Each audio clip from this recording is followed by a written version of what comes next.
start off. We'll start off with the Pledge of Allegiance.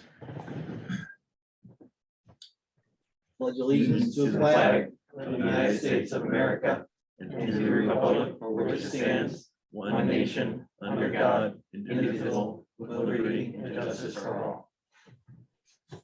We'll start off just with quick, introductions.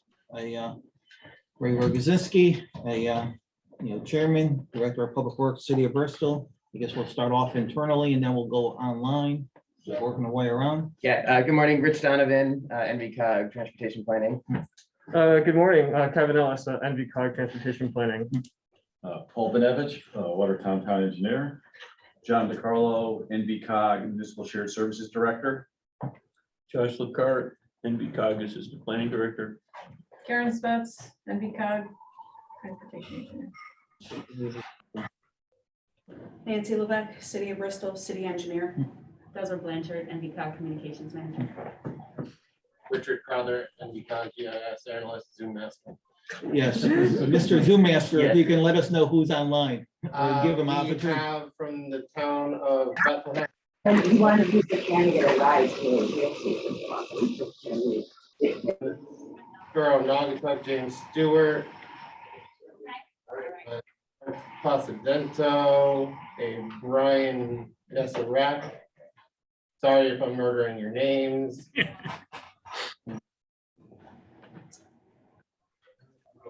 From NVCOG, Aaron Boudris and Joanna Rogowski. From CTDOT, Sarah Wadisi, and someone called PW Planner. Okay. So just moving on the agenda, the first item is public comment. If there's here anybody from the general public for any comments. Hearing none, the next item is approval of meeting minutes. If there's a motion to approve.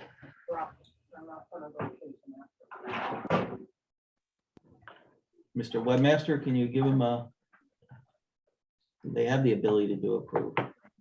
They have the ability. Do we have a motion from my Watertown to So approve? moved. Is there a second?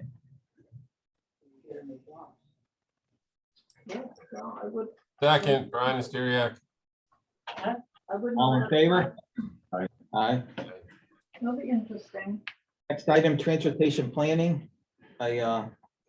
Wassip, Mark, and Karen. I know Mark is going to be a couple minutes late. Do you want to push this down further on the agenda, or do you want to? I think we talked about, we'll talk about the new project now and we'll wait and do the financial update when Mark is done. So the under new projects, there's one in Bristol, Wolcott Street, and our Bristol city engineer is here. In addition to Karen to.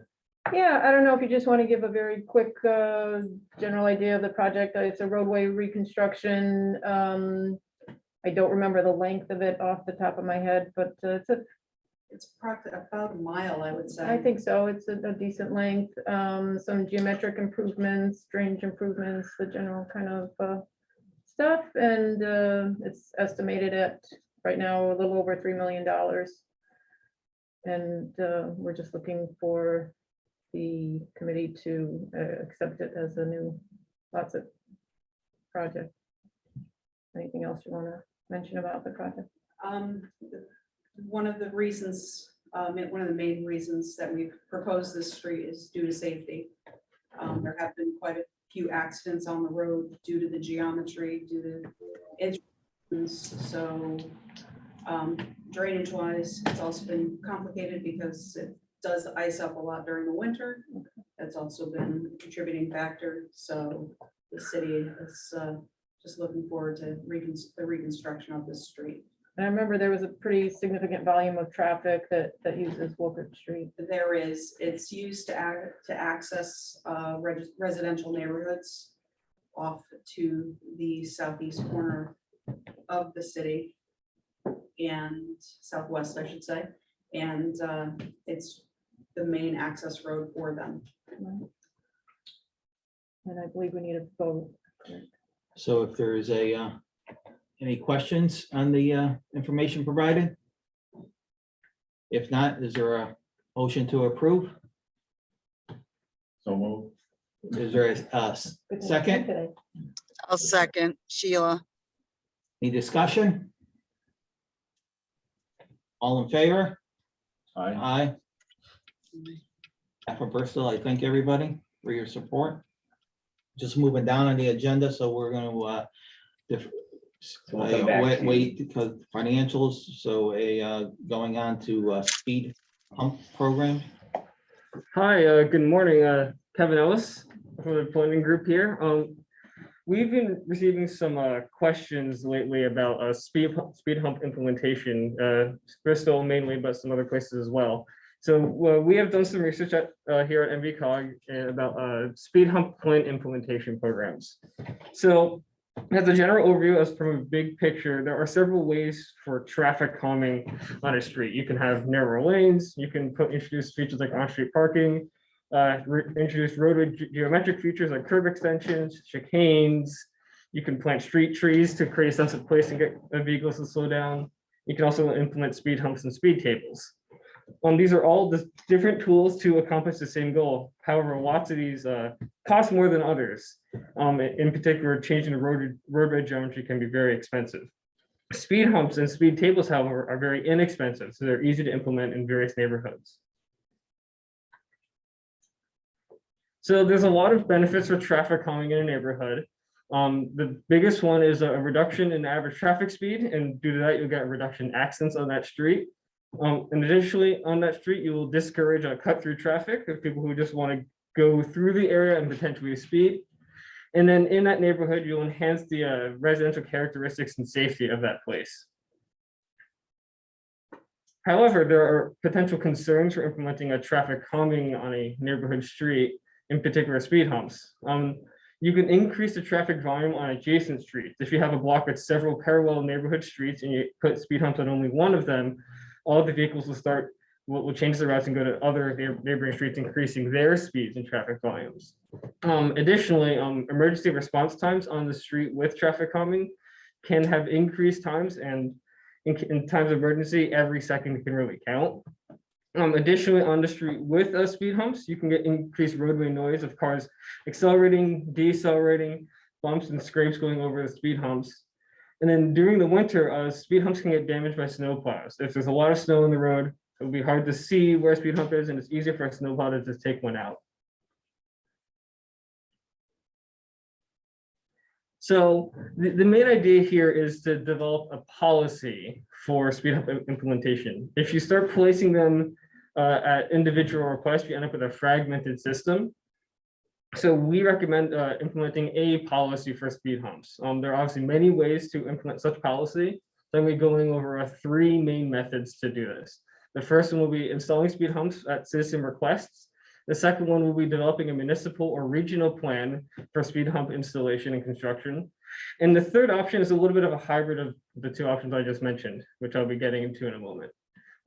Regardless of each plan method, speed humps need to be warranted at that location. There's a whole checklist that can be developed for each county municipality to determine if a speed hump is warranted. Obviously, you don't want this on a high volume state route. You want to ideally isolate this to more local neighborhood streets. So the first option is to install speed humps at citizen requests.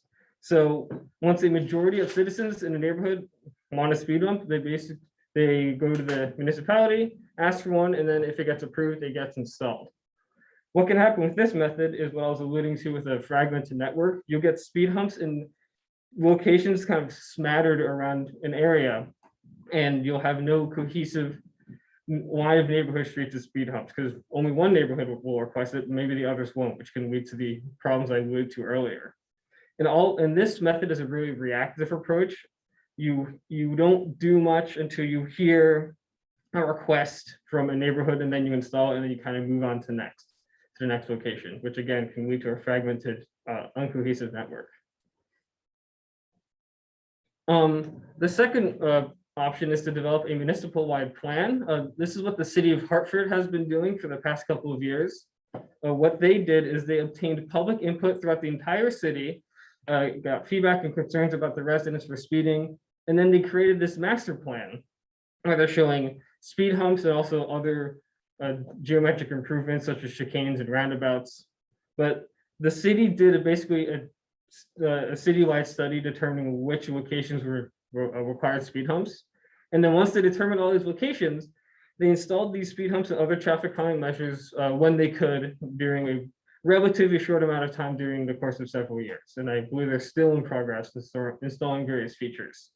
Sometimes they would go in and install speed hump when there's a maintenance project. Sometimes the roadway was being improved for other reasons, so they can go in and install it.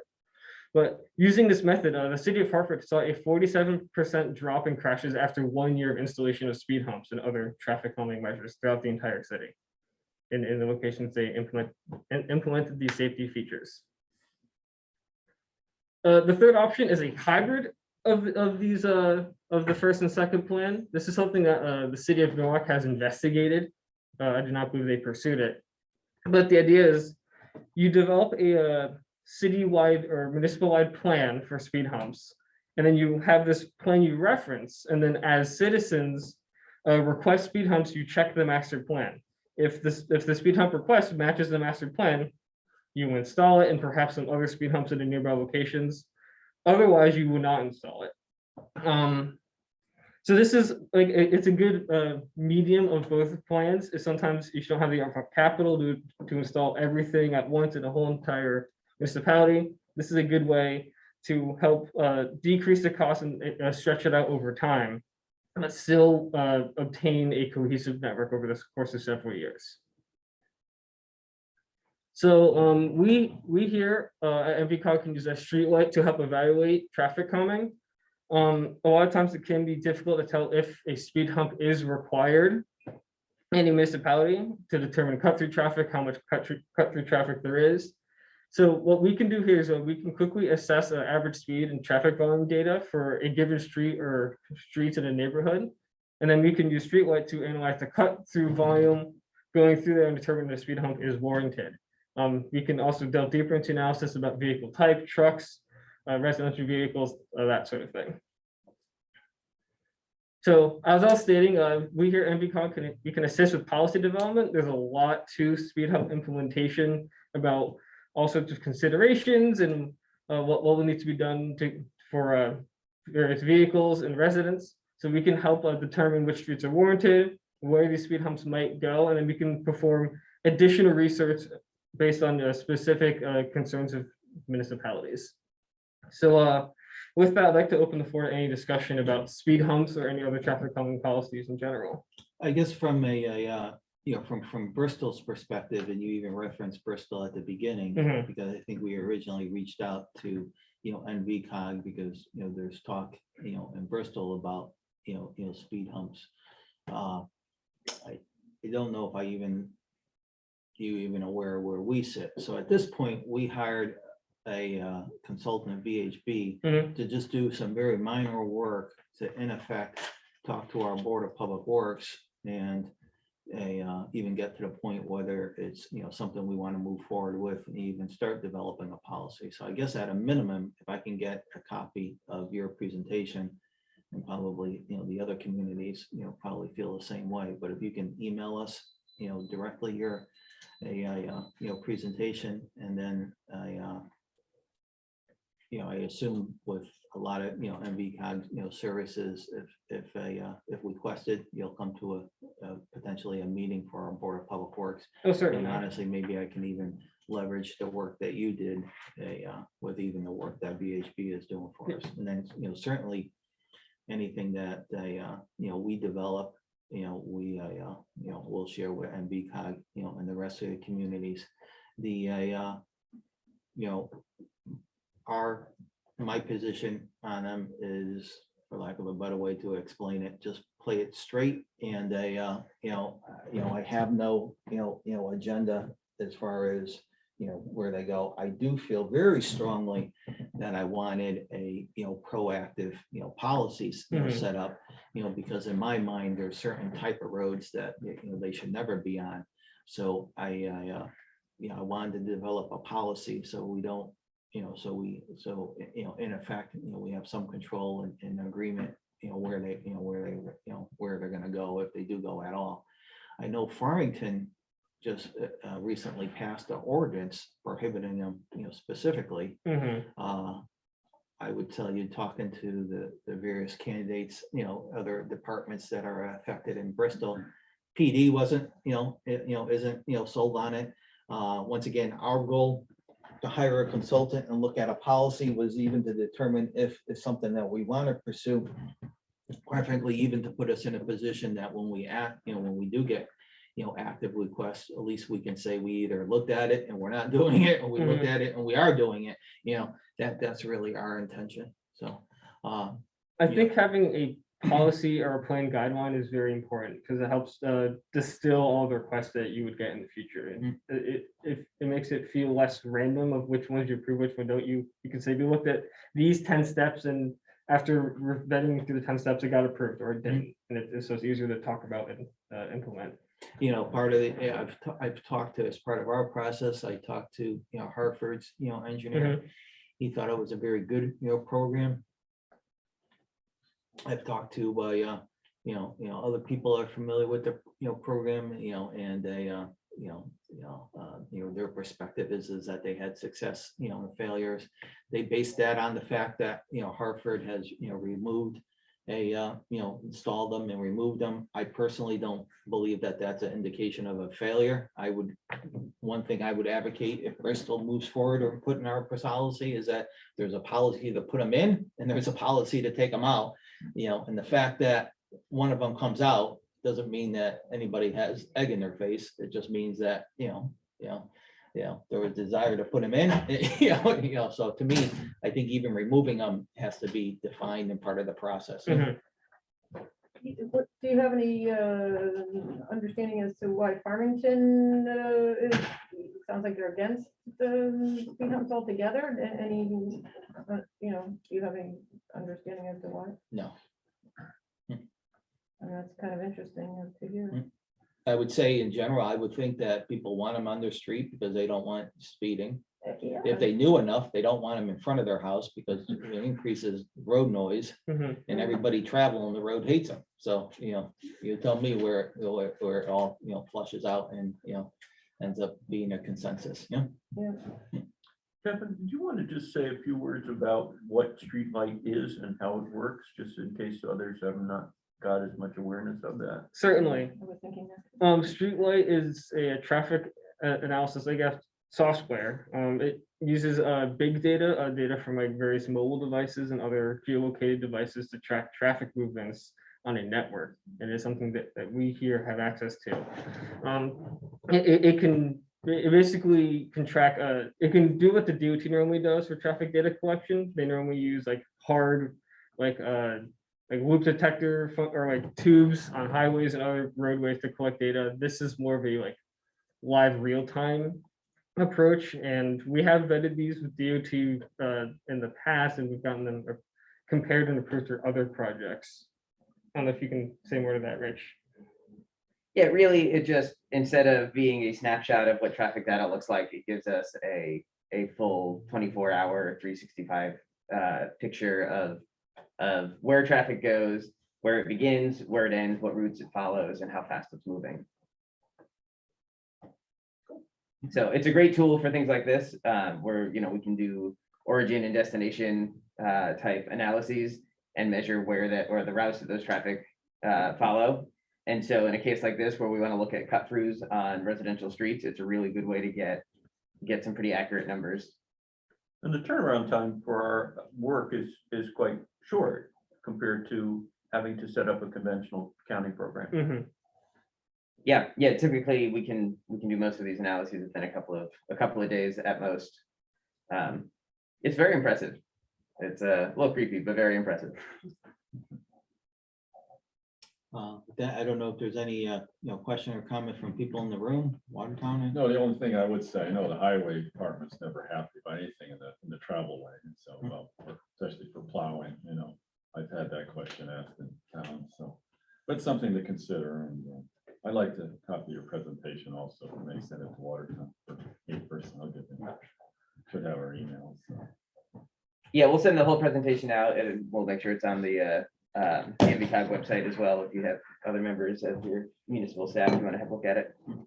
And then our webmaster, if you can give any comments from anybody on the line or. Nothing in the draft.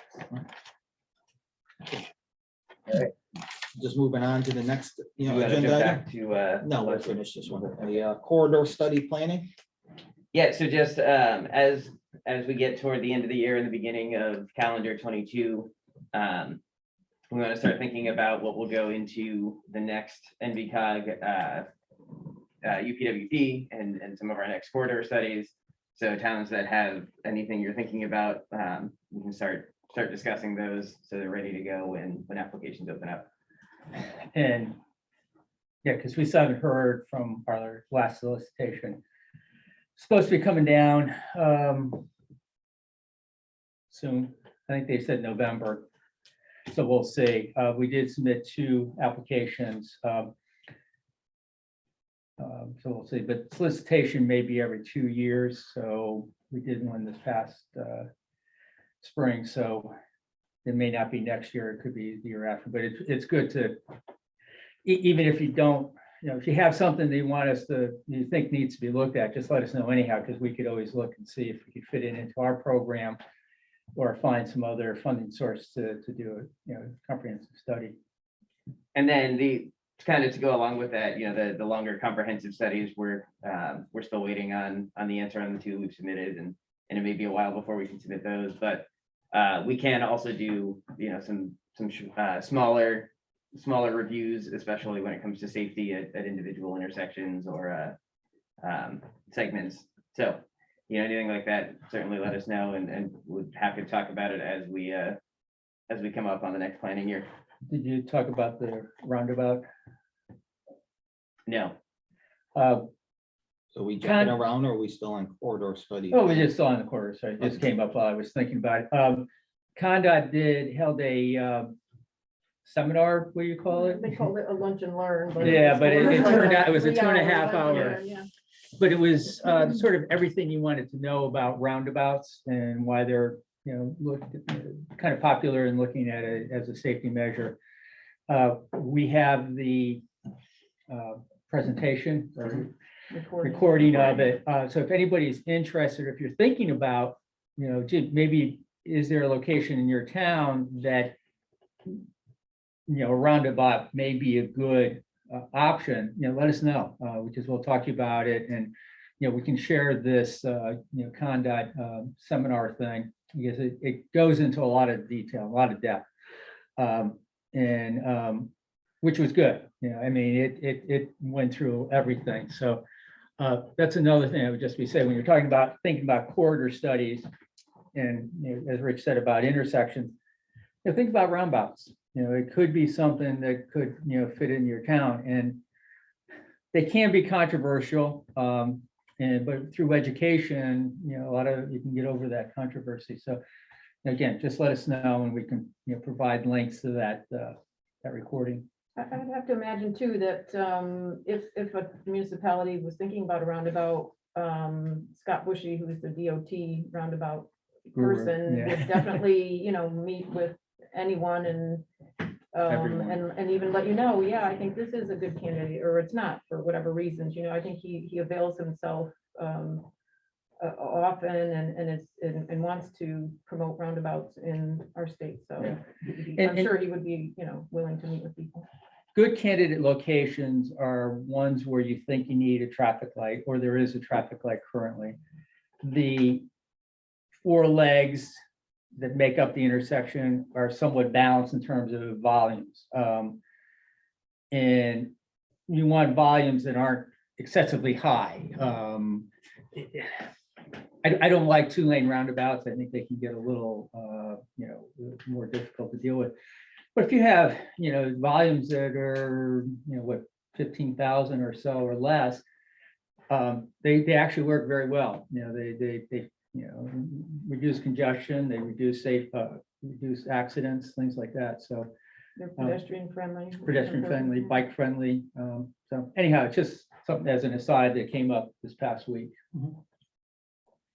And then kind of to follow along with that, we've begun the update to the Metropolitan Transportation Plan, which we will have to have approved by the board in March of 23. So we'll be working through the sections of that over the next year or so. We're hoping to have the draft available for public comment by the end of December of 2022. And so please keep an eye out. Kevin and I will be reaching out to each of the towns and or each of the municipalities and looking for as much input as we can get. We'll also be asking that you share a survey with residents so we can get as much public involvement in this planning process as possible. One of the things we're hoping to change a little bit from the 2019 MTP is we'd like to do a longer and more involved public comment period. Because a lot of times when we do these, we work on the plan and then at the last minute, we say, oh gee, we have to, get it out to the public. What we want to do is to start that engagement, sooner as opposed to later. And hopefully, that engagement can help, inform what we want to put into the plan. So, that's, we're getting started early, but you never know. March 2023 will come around the corner quicker than we think. So we do want to start this early. Yeah, and if there's anything that anyone is thinking about now that you want to make sure is included or want to talk about before we put this together, please let us know.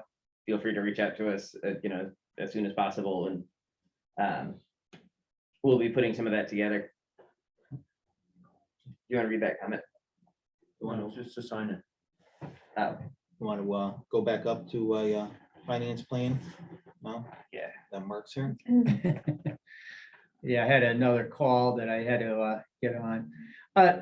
Just quickly, and just this is our typical update of the LOTSIT program. We've been doing very well. I think compared to a lot of the other regions in the state, we've been more aggressive in getting projects initiated, designed, and then built. So this is, our current snapshot as of, it was actually a couple of months ago, but we haven't had any movement since we did this in September. So it's pretty much the same. But as you can see by that, we've actually have 35 projects that we have received from our towns. 7 are still in the pre-application phase for one reason or another. A couple of the pre-apps are moving along, and hopefully we'll be submitting to CONDOT, full applications to CONDOT soon. But the real thing is that we've completed 13, with a value of $26.5 million. We have currently 7 under construction now that had a value of $27.5 million. So we're doing quite a bit right now in construction. Those should probably be wrapping up in a year or so. I think a couple of them haven't really started yet. They're probably going to wait till this, next spring to at least start construction. But we currently have 5 under design that should be proceeding to construction, which will then be, the obligation of authorization of funding from the state. And most of those designs are proceeding pretty well, correct? And we're looking at another 5 probably going, sometime next year to construction. So the bottom line is that, we get about $8.5, almost $9 million a year. And based on this snapshot, we are committed about 83% of what we've gotten. So we're getting to a point where, because originally what we have been doing is like, we really, we looked at the financial plan, but we, felt that we could always have money available to implement projects. So now we're getting to the point where we're going to have to look a little bit harder at, a financial plan. Because we're getting sort of close to our maximum allocation. So just to give you a heads up, we're going to be looking at project schedules, for the remaining 10 projects that are, have that commitment to fund, but haven't started design. And then the 7 pre-apps just to see how they're going to fall into our financial plan. So next meeting is January? Yes, the first week of January. So what we'll be doing and have for January is a good estimate of what our financial plan does look like. And based on, schedules that have been provided by the towns, what that looks like and where we think, when things are gonna be going. So, just, be aware of that. And as you're thinking of, submitting new applications, it's gonna take a couple of years to design anyhow. But just remember, it's not gonna be immediately constructed because, we have to fit it into the program. So, just stay tuned. Do you have the other chart or just this No, one? just this one. Okay, because the other chart we put together is sort of, it's what our allocation has been and how much we've committed. And, we're doing, that gap between, is sort of what we have available. That line is those lines are getting narrower, closer and closer together. And we're looking at about 2024, Mhm. where we may have more projects than we have money for. And so we'll see what happens. Yeah, we're gonna be the first region to hit that point, and so we'll see. How ComDOT reacts. Yeah, we'll be the kind of the guinea pig for how that looks once it happens. And the other thing to keep, that we're gonna be working on is lots of this tied to the old STP, federal STP urban program. With the new transportation bill that they hopefully will pass sometime soon, they're actually gonna provide more money under the federal aid program. And our argument is gonna be is that lots of should match that increase. So if they increase the STP urban, the state should be matching an increase in the lots of. So stay tuned. We could see, like I said, our allocation currently is 8.5 or so million a year. Next year we could be getting a little bit of a bump in more lots of money. So that would be good. But that's going to be our argument, that it should at least mirror the federal aid that we would have gotten. Well, I think it's always good to recommend that, if you have projects to pretty much go full speed ahead and get them in the program, start the design, and even if, maybe it hasn't happened yet, but maybe in the future, there's a gap between when it's completely designed and then it goes to construction. You might have to wait a year, but so far that hasn't happened. So in any case, they'll get funded. It's just sometimes as we look forward, things might, there could be a time when you'd have to wait, but generally speaking, that hasn't been an issue, and the best approach seems to be full speed ahead. Yeah. As far as we're And- concerned. It's helpful for us to be able to show that there is still demand for projects. Exactly. right. And that's been one of the problems. Like I said, our region has been pretty aggressive in getting, but other regions haven't. And the state legislature doesn't look at it region by region. They look at it from the whole statewide program.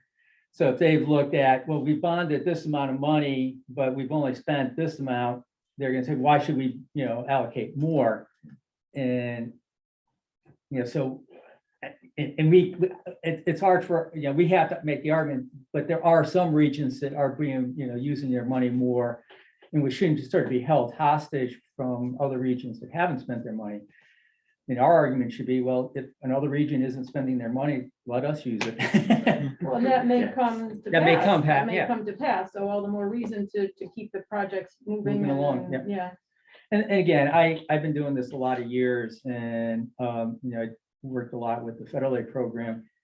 And I've never had a situation where we didn't have money available.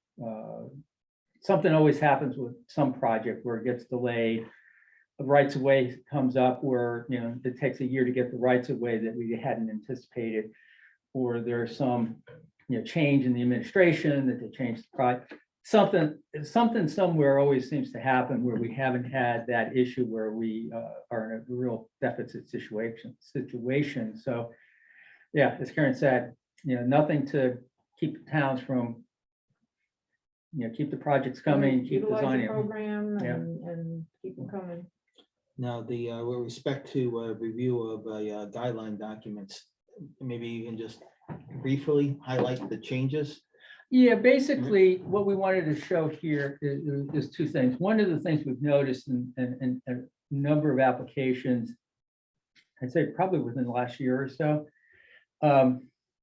CONDOT's really concerned about the 20-year life cycle for a pavement structure.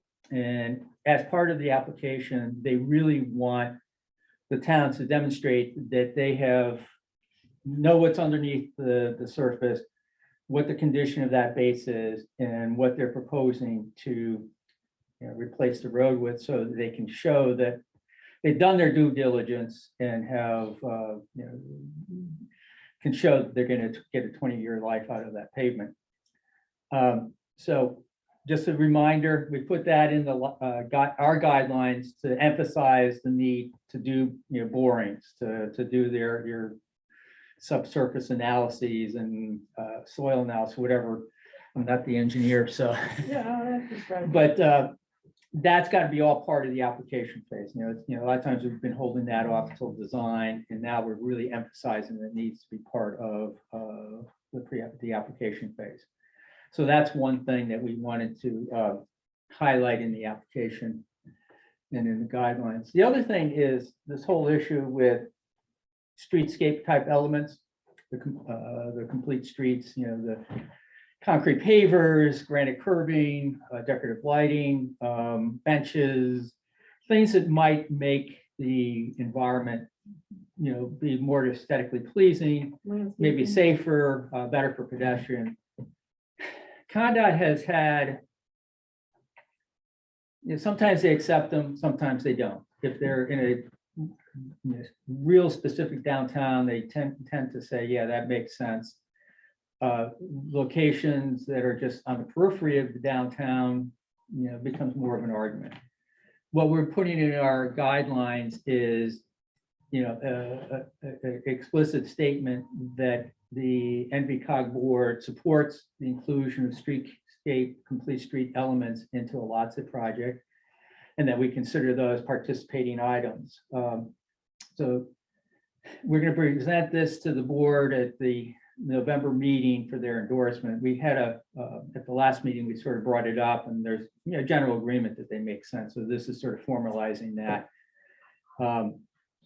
So that's going to be one of the changes we're going to be putting in our guidelines, is that explicitly saying that these elements are eligible and should be considered participating. Doesn't mean the CONDOT's going to agree to it, but it gives us a little bit better footing for making the argument that our board has. This LOTSIP is our program. The board should have the authority to decide what participating, what's not. So that's basically the gist of that change. And once we sort of get these guidelines endorsed by the board, we'll send them out to everybody. So we'll have them. Now, there is a pending motion, so if there's a. Yeah, I see Jim has his hand raised. Yeah. Regarding the 50% for resurfacing projects, I thought we had kind of taken that off the table in the past. So the projects wouldn't be resurfacing, but I would suggest maybe we put language in there that's similar to the bridge language, that it's given a lower rating when they're strictly resurfacing. Okay, yeah, that was sort of an issue when the program first got started. It seemed like a lot of towns just want to do resurfacing, and we've actually had very few resurfacing projects come as really just straight resurfacing ones. I think in all fairness, that's because my understanding was that they weren't eligible. No, they are eligible. We're supposed to. No, I'm limit it just to saying, 50. I'm just saying from this board. Okay. It was, my understanding is that the region didn't want to see, Yeah. research. Right, we wanted to see actual construction, but To a certain extent, I also don't know how you can do a resurfacing project and meet your criteria for 20-year, Well, I was Yeah. gonna say that's part of Part it of it. is, if you're proposing a resurfacing project, we and Connecticut DOT are gonna make sure you did your homework and is the base, proper for resurfacing, and then a lot of times it's not, so, You end up a lot of having them to just do. kind of fall out yeah. that way. But ultimately, I do agree with, Yeah. Jim, that, resurfacing projects should be given a low priority. Right.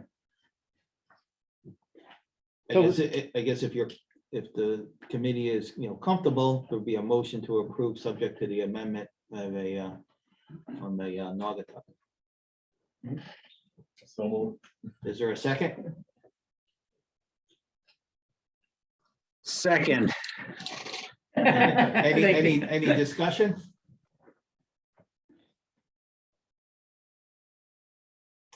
All in favor? Aye. Aye. All against? Seems like motion passed. Thank you. Just getting back to the regular agenda under environmental. Aaron? Thank you. So NVCOG received funding from FEMA to develop a regional multi-jurisdictional hazard mitigation plan that will serve as municipal hazard mitigation plans for all 19 of our member towns. We've been working with all of your towns and a consultant over the last 18 months to develop the regional plan. A multi-jurisdictional plan and 19 separate municipal annexes were submitted to FEMA for approval in August. And I'm happy to report that after some minor edits, FEMA approved the plan last month. I know many of you are involved, and I thank you all for your efforts. The next and final step of the process is local adoptions. FEMA will not view the plan as active until all 19 municipalities adopt the plan. So we've been working with our local coordinators and town staff to get adoptions on local governing board agendas. A few of your towns have already adopted, and I know that several towns have it on upcoming agendas. Since an active plan is needed to make your communities eligible for FEMA hazard mitigation program funding, it's really important to get all 19 adoptions as quickly as possible. So project staff are available to attend meetings to present the project or answer any questions. If you have any questions or if you need assistance with local adoptions, you can let me know, or Noah Slovin, who's our consultant on the project at SLR. I can answer any questions now if you have them. Yeah, the one thing that, Aaron needs, what we want to emphasize is, again, the plan technically doesn't become effective until all 19. So if we get 18 towns adopt and there's one holdout, we're still kind of stuck. So it's really important that we all towns get the thing adopted. And as Aaron said, expeditiously, so that we can get it in place and start the clock. And then just if there are no questions, any questions from anybody?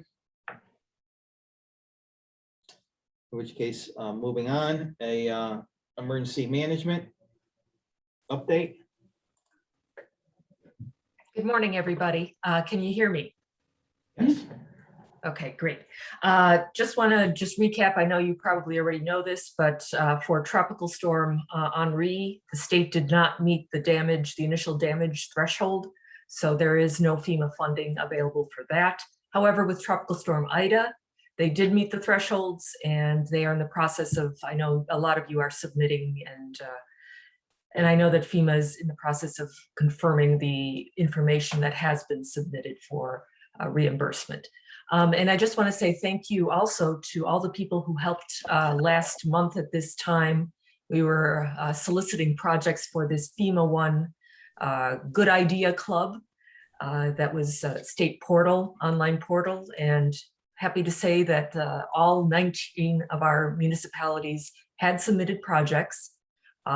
What's happening is FEMA One had asked for projects to be submitted for possible funding. The thing is that now the next threshold date, November 12th, the state is kind of categorizing all the projects that were submitted.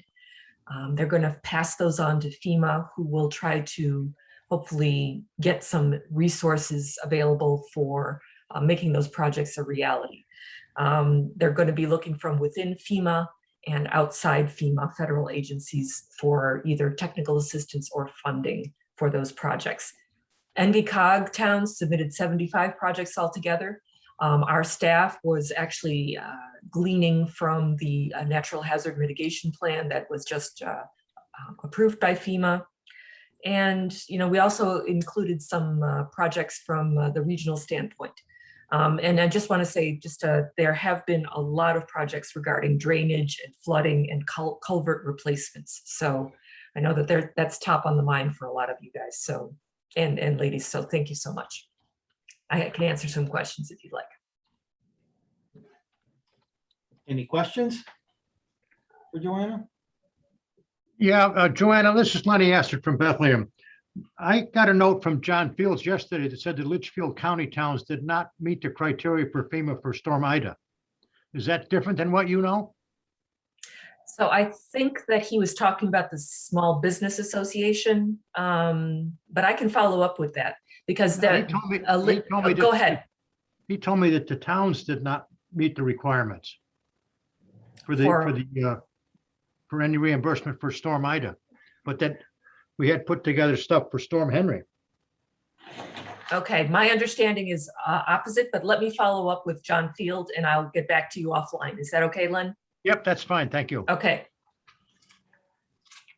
And I apologize, I see on the screen diversion route updates. There is, this is through Emergency Support Function 1. There are in the process of updating, this is something that was from before the COVID, the diversion route for traffic incidences on, let's see, Route 8, 84, all of that is being digitized. All those route updates are being digitized. And IBS, I believe it was IBS is the consultant that's working with the state and still doing that.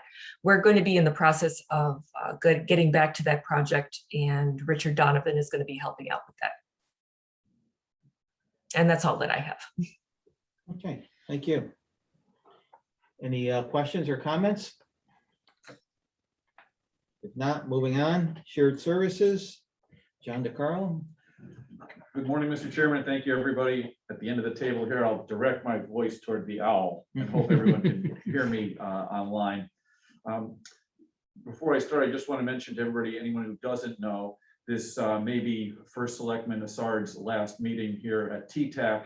As much as his NVCOG mayors and First Selectmen appreciate his expertise, I'm sure we appreciate his expertise too as an engineer.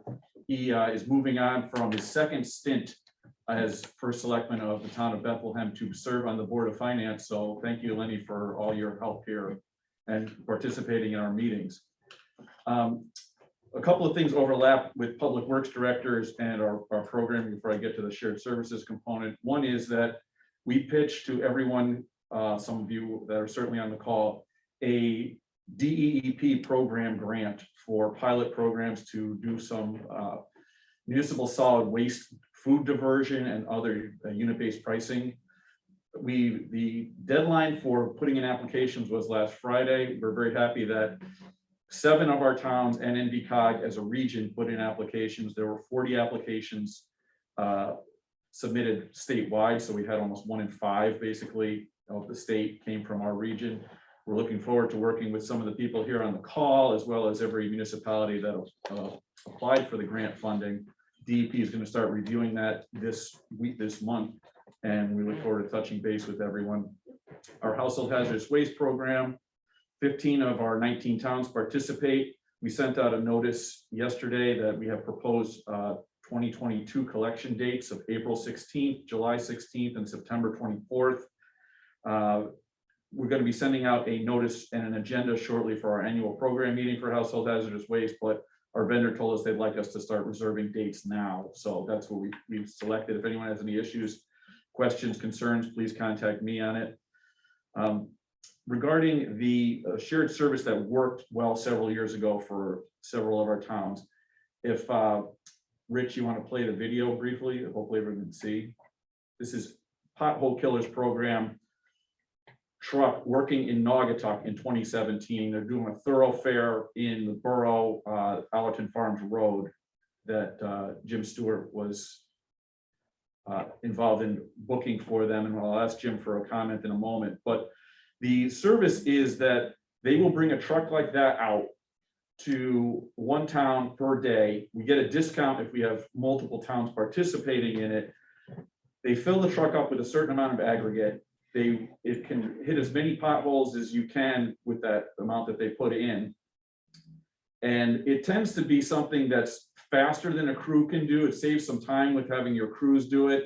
The work holds up well. It was beneficial. It was somewhere in the neighborhood of $3,000 to do it per town per day last time. Patch Management, the company that oversees pothole killers, is interested in working with us again. They've given us a price of $3,800 a day. I think that is a very negotiable price if we can get multiple towns in.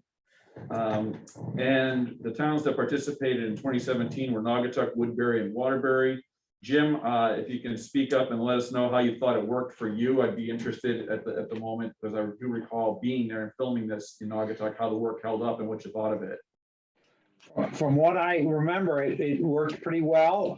Our guys were pretty impressed. You know, I have to look at doing it again. We've obviously picked up our paving in town, so our need for potholes is not as dense. So I don't know how efficient it would be for us these days, because the potholes are all over the place versus, you know, all where we could pick a road and just say, just take care of that road and let's get done. But I'm going to talk to our guys and see if we can do it again. Thank you, Jim. And what I really want to get everyone thinking about is, when we did this last time, we came out in February and March and started talking about it, because really you don't know how many potholes you're going to have until the winter kicks through. And that's when we're looking at booking them, is somewhere between March and May. If you really don't know what your winter is going to do to your roads, but we're talking about it now, we're going to be probably talking about it again, see what interest is there in January and the March meetings. However, anyone has any questions or interest, please let me know. This is a shared service that worked, that gave a discount to the towns. We had good feedback from Waterbury and Woodbury as well. So please contact me if you have any interest in doing it. We'll again mention it as we get closer to the springtime. So I guess with respect to feedback, and honestly, my feedback isn't necessarily geared towards the main thrust of your, presentation, which is your shared services, but if, like, if we're gonna be a productive committee, we gotta put even the bad news, on the, on the table. And I have nothing, I don't know enough about this, specific, process, but I'll communicate what happened, in Bristol. We had a, shared services for a dedicated pothole, patcher that, we purchased as part of a grant. It was part of a grant, part of municipal funding, and we purchased it in conjunction with, Plainville and, Interiorville. We got it. It was a dedicated pothole patcher, which was really a, sold as like a one-man, operation. And look at it, a lot of bells and whistles. Pretty impressive, like on, video, watching it, because you can ride down the road without even getting out of the vehicle. Fix a patch, a road. The only thing is though that the, when it came, I hate to use the term, disaster, but I do believe it's destructive, in this, setting, because the equipment itself never really operated as advertised. We even had a tough time in Bristol. We have hills like this whole region does. It didn't even go up, couldn't even make it up some of the hills. It was a very unsafe. I don't know if Plainville and Terryville used it. They only used it for a very short time, 1 or 2 days. Ultimately, it was a Bristol struggled with it. It went back to the manufacturer to fix it numerous times. It was probably back at the manufacturer fixing the various components. I think ultimately the piece of equipment was too complex to even operate function. Literally, one of the first things I did when I became director is we just we worked out an arrangement where we literally sold it back to a to the manufacturer. At that point, Terryville and Plainville had enough of it, so they weren't even a for lack of a better way vested in it. once again, I think that's more, that whole story has nothing to do with shared services. We just looked at it as a perfect opportunity for shared services. It just did not work out really based on the equipment, didn't meet, our needs. Now we have hot boxes and we have the ability to make, we have a small, asphalt maker. So we make asphalt all through the winter time. We fill our hot boxes, and as part of our normal, maintenance, database, when people call in, potholes, we fix them on, a regular, basis. So we've kind of moved away from a dedicated machine trying to fix potholes to the ability to make hot asphalt, and, when we run 2 hot boxes. So once again, that story is more about how to fix potholes, at least for us, effectively than it is, shared services. But it is unfortunate that we had a grant. It was legit shared services with surrounding communities. It just didn't work out as desired based on the equipment that was purchased.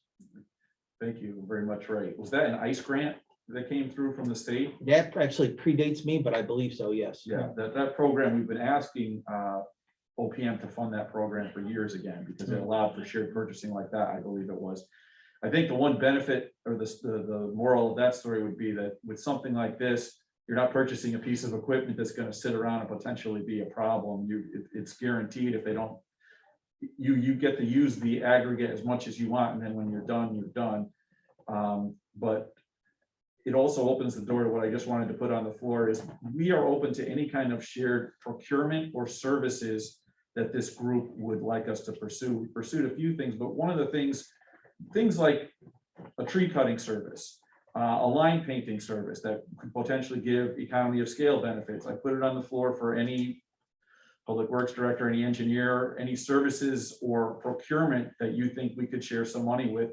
We're happy to negotiate on our town's behalf on that. If anyone has any suggestions, we're open right now to if you want to suggest them, let us know. And out of that experience, once again, it really wasn't this, yes, it was a shared service with the community that didn't work well, but it was really one of the edicts of the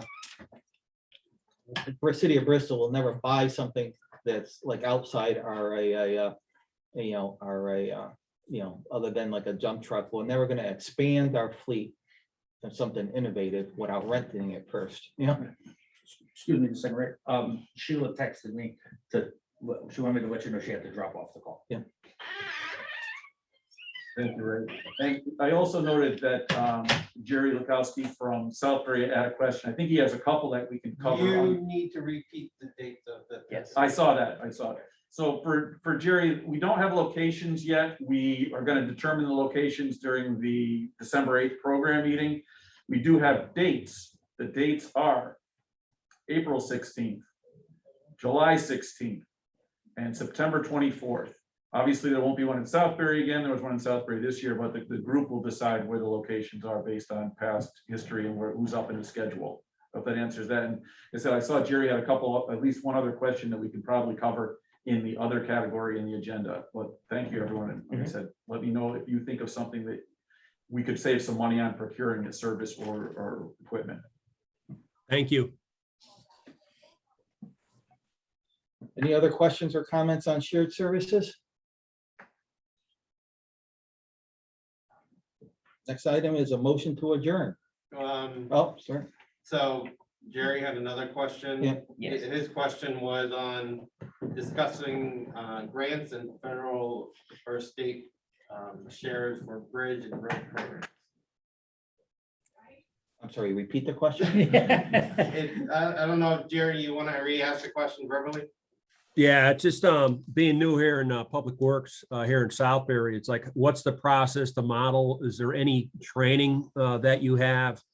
So I can understand how to go after the various state grants, or if there's any federal grants for bridges or for roads. I honestly so I think that really should come from the region, only because it does vary from community to community. Like, from Bristol's perspective, I believe we have funding that you may not be eligible for, in Southbury, but. Yeah, what I would suggest, just reach out to Rich. And I think the best thing might be to, have you come down, or we can go, meet with you in your office and just, talk about different programs and, what your needs are. Because there are federal bridge programs, there's a state bridge program, there's a local bridge program.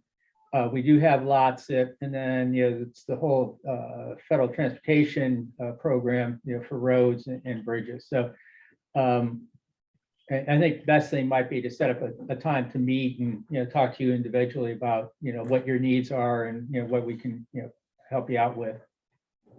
No, that would be great. Would that be Rich Crowther? No, Rich Donovan, sorry, we have more than one Rich.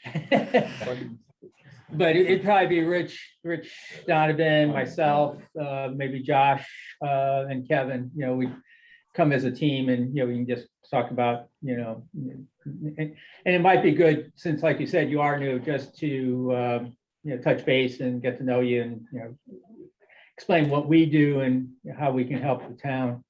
Just real quick, for Bristol's case, we do a number of bridges. We do bridges under the federal, state, and then we do bridges under a, state, local. It varies, but for Bristol, our eligibility is approximately 50% for state local, but it's my understanding that no new projects are getting added to the state, local, although we still have some that are progressing through. Federal, for Bristol, we get 80%, but the determination of whether it's a bridge is available for federal versus local, or quite frankly, not at all, is predicated on the size of the bridge, but then also the traffic volume of the bridge. So some smaller communities may not have a lot of bridges that are eligible for federal. Is that correct? Yeah, that's a pretty good overview. Yeah, I put my email address in the chat, and I will also send out the copy of the slides, as well as minutes from the meeting and information about the next one.